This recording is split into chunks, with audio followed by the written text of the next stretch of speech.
Bakunze ba Bokimono Global bahaye ikaze mu kiganiro amateka. Iyi ni intango y'urukurikirane rw'ibiganiro vyiswe ngo umunyafrika Nelson Mandela. Uyu n'umugabo yaharaniye ukwishira no kwizana. Igice ca mbere kivuga ngo amamuko no kwaruka vyiwe.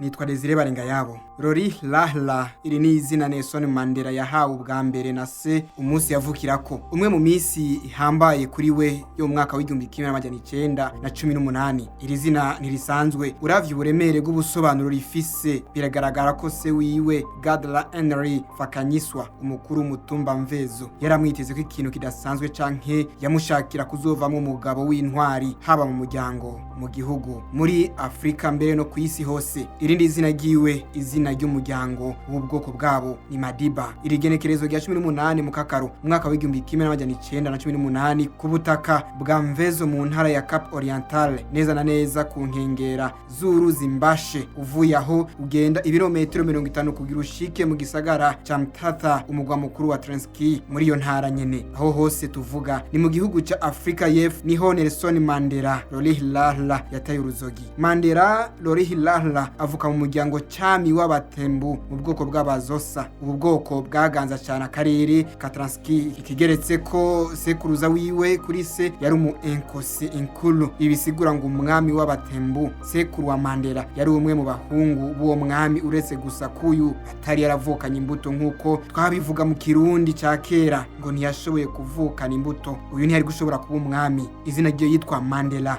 rihava riba izina ry'umuryango Lori Lahla. Iri ni izina risigura ngo gukuraho ishami ry'igiti ku giti, ariko kandi iri jambo risigura ngo umuntu akabura canke ashigikira ibibazo, ingorane canke intambara. Umuntu atanguza akaguma ashaka guteza uruhagarara. Umuntu ashaka gutanguza ingorane mu gukuraho ico atifuza ko kibaho canke ko gitera imbere. Lori Lahla jewe ndavuga ko iri izina ryakoze cyane kuko hari benshi bavuga ko ahubwo nyabuna ibikorwa vyiwe vyabaye igihushane nuko iri zina ryiwe risigura. Yari umunyamahoro, umuhuza kandi umunyampuhwe.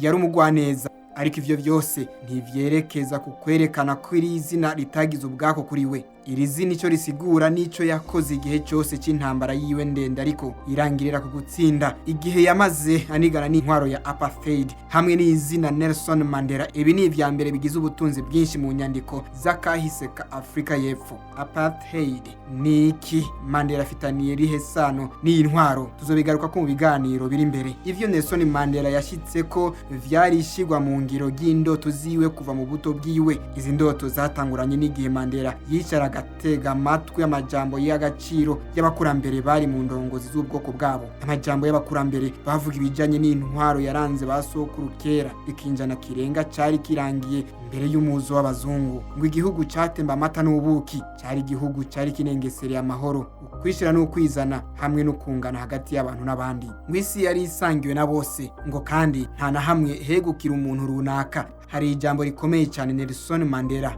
yavugiye muri sentare yahavuye mu nyuma imucira ugo gutabwa mu mvuto mu mwaka w'igihumbi kimwe n'amajana 9 hafi na 62.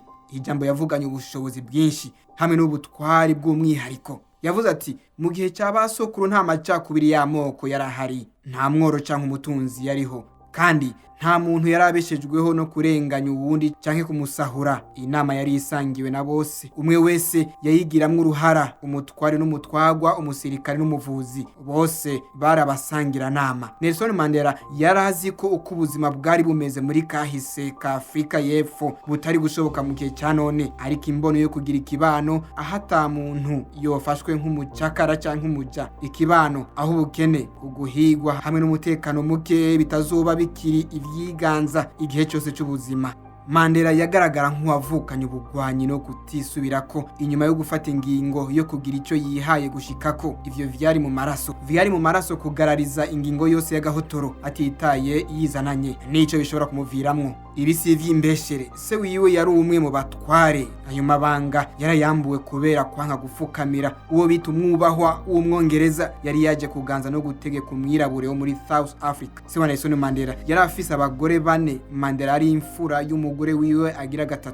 Uyu mugore yimukanye na Mandela ava aho yamuvyariye yerekeza ku mutumba wari hafi witwa Kunu ari kumwe n'abashiki biwe batatu. Iki nico kibanza yarerewemwo mu kirere ciza c'umuryango uhimbaye. Imfungurwa zabo zava mu butaka bwabo no mu cuya cabo. Bakorora inka n'impene, bakinywera amata, bakanayasomesha umutsima w'ibigori basyera ku rusyo. Mu myaka 5 y'amavuko Mandela yabaye agahungu karagira intama n'inka mu vyatsi bisa n'urwasi rutoto bitotahaye ntiworaba. Bwari ubuzima busanzwe gusa nk'ubw'abandi, ariko bwari bwiza. Yabayeho mu bwana bwiwe agira munsi y'uburongozi kavukire, uburongozi bugendera munsi y'amategeko, ahuye n'imico kama y'ubwoko bwabo. Nelson Mandela yabatirijwe mu idini rya Gikristo mu ishengero rya Methodiste, kuko iri niryo shengero nyina wiwe yari yinjiye ubwa mbere abaye umukristo. Mu myaka 7 y'amavuko Nelson Mandela aba umuntu wa mbere mu muryango wose kwicara ku ntebe y'ishure. Nelson iri ni izina ry'icongereza atatanguranye n'abavyeyi biwe, si izina yahawe na se canke na nyina, ahubwo yari hawe n'umwigisha wiwe wa mbere umunsi wa mbere ahonyoje ikirenge ku ishure. Igihe yatangura ishure ubuzima bushasha kuri yo bwari butanguye. Umunsi wa mbere atonze kwiga yambaye ipantaro ishaje yase bagerageje kugabanya ngo imukwire. Mandela kwijije imyaka 9 yahavuye aburasi, ubuzima burahinduka bimwe bidasanzwe. Mandela akura gushika mu buyabaga, akamarorera amanama yo ku mitumba arimeshwa n'abatware kavukire, aho umuntu wese yari afise uburenganzira atawandya wangura, atavangura rishingiye ku buto canke ku bukuru, rishingiye ku muryango canke ku bwoko, rishingiye ku bworo canke ku butunzi. Umutware mukuru agatega amatwi imbere yuko yegeranya incamake y'ivyumvikanyweko. Ubu buryo bw'uburongozi bwaragize ubwako budasanzwe kuri Nelson Mandela. Ibi byose byaba birorera. Yarabonye kandi washinzwe kumurinda inyuma y'urupfu rwa se. Yari umutwara akomeye muri ico gihe.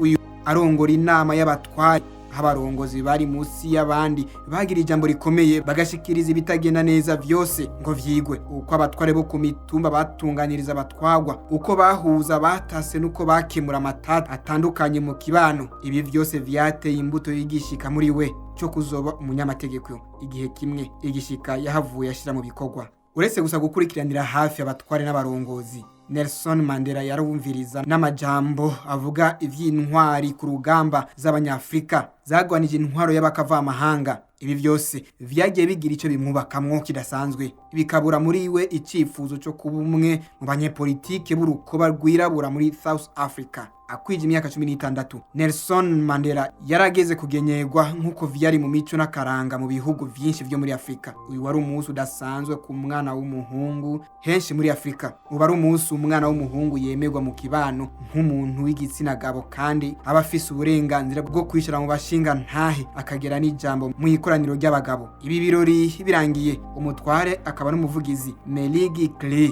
avuga ijambo risa nkaho ari icavuto ku mwana w'umunyafrika. Ijambo ry'ababaje Nelson Mandela yavuze ati, isezerano ry'umwana w'umuntu no munsi muri Afrika ni iry'ubusa mu gihugu aho abanyafrika ari ubwoko bwigaruriwe. Muri urugwaruka harimo abatware batazigera batwara kuko badafise ubushobozi bwo kwiyobora bo ubwabo. Harimo abasirikare batazigera bigwanirira kuko tudafise ibirwanisho byo kugwanisha. Harimo abiga batazigera bigisha kuko tudafise ibibanza bigiramwo ubwenge, ububangutsi mu bintu n'amasezerano vy'urugwaruka. Ibi vyose bizohinduka ubusa gusa igihe cyose bazishushanya n'ubuzima bw'abazungu, igihe bazisanga mu makorove atarimo kwiyumvira yategetswe nabo. Izi mpano turiko tubaha kuri no munsi ntaco zivuze, ntaco zimaze, kuko tudashobora kubaha impano z'agaciro kuruta izindi, ukwishira no kwizana hamwe no kwikukira. Izi ntazo dushoboye kubaha na gato. Iri ni ijambo ritakunzwe na gato na Nelson Mandela, umwana w'imyaka 16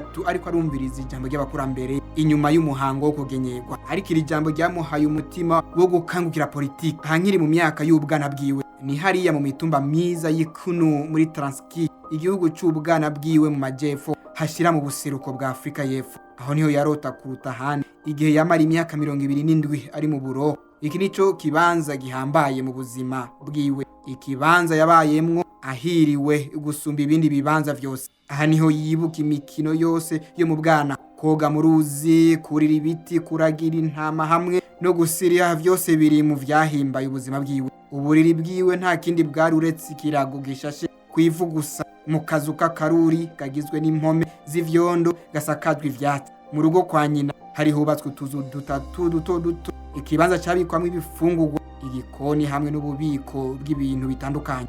Imfungurwa zategerwa ku mashiga ku nkwi, kandi imfungurwa nyamukuru nta handi zava uretse mu karima k'umuryango keza gahimbaye.